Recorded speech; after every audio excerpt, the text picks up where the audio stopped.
नमस्कार. मास्टर रेसिपीजमध्ये सगळ्यांचं मनापासून स्वागत. हिवाळा हा असा ऋतू आहे की सगळेच टाईपचे पदार्थ आपल्याला खायला आवडतात. म्हणजे पाणीपुरी म्हटलं तर गरम पाणीपुरी नावाचा एक प्रकार आहे, गरम चाट नावाचा एक प्रकार आहे. त्याच्यानंतर वेगवेगळ्या टाईपच्या सगळ्या भाज्या फ्रेश आलेल्या असतात.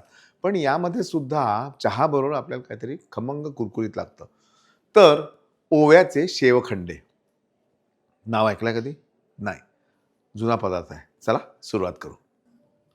1 वाटी चण्याच्या डाळीचं पीठ आणि 1 वाटी कणिक. थोडं अनयुज्युअल वेगळ्या टाईपचा हा पदार्थ आहे. आणि यामध्ये साधारण अर्धा चमचा खाण्याचा सोडा घालायचा आहे. मीठ चवीनुसार. याला सगळं ना गरम पाण्याने भिजवायचं आहे आणि त्यासाठी काय करायचं, गरम पाणी जसं आता 2 वाट्या कणिक आणि बेसन घेऊन झालं, तर आपल्याला 1 वाटी किंवा त्याच्या थोडं कमी असं पाणी घालायचं आहे. पण पाणी उकळतं पाहिजे. त्या पाण्यामध्ये साधारण 1-2 चमचे तेल आणि 2 चमचे ओवा घालून याला छान उकळवायचं.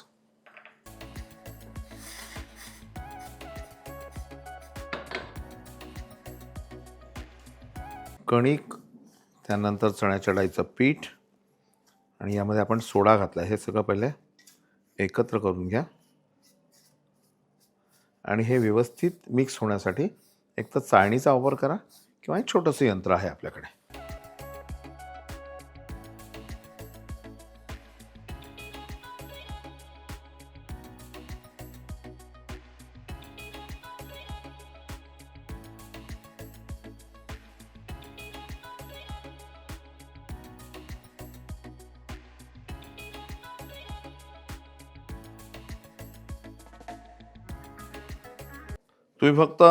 तुम्हाला गरम पाण्याची जर सवय नसेल तर तुम्ही हे पहिले एका चमच्यानी करून घ्या आणि नंतर मग हात घाला. आता मला हाताला सवय झालेली आहे सगळी, त्याच्यामुळे मला त्रास होत नाही.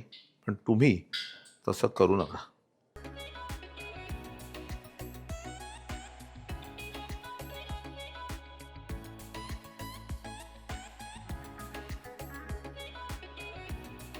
अगदी थोडंसं तेल घेऊन याला छान मळून घ्यायचं.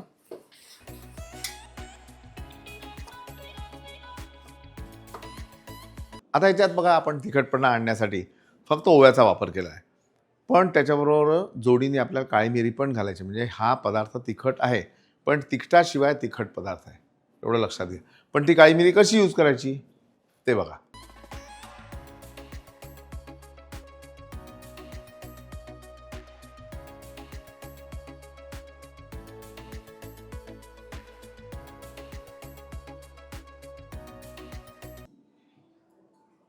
थोडं तेल लावून घ्यायचं आहे.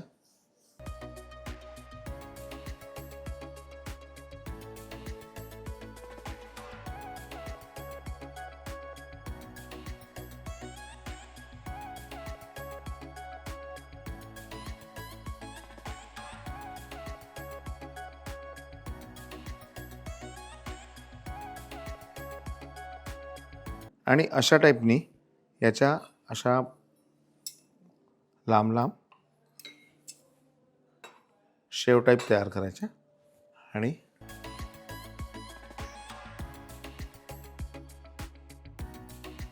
आता काळे मिरे वरून लावले, याचं कारण कसं आहे की एक तर त्या दिसायला थोडा वेगळं दिसेल.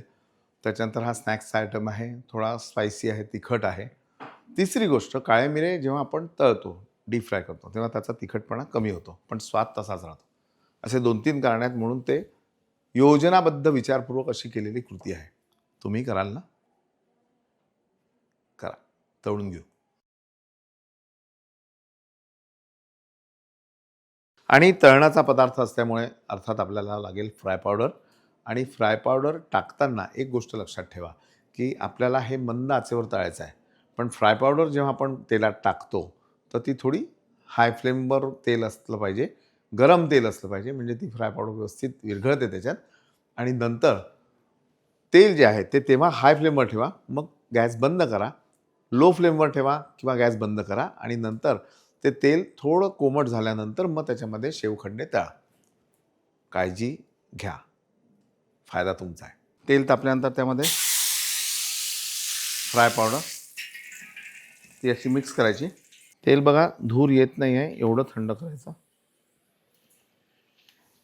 आणि हे सोडताना एकदा परत असं करायचं म्हणजे काळी मिरी व्यवस्थित चिटकतात त्याला.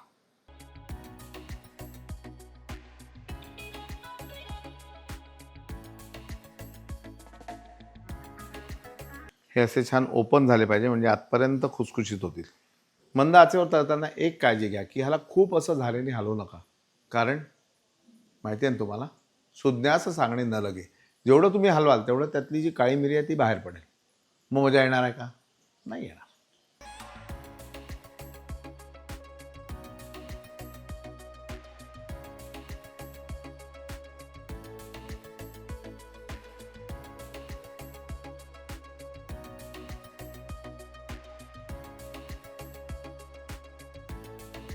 सो क्रिसमस, नाताळ, न्यू इयर हे सगळं येतं आहे आणि त्याची तयारी तर करायला पाहिजे.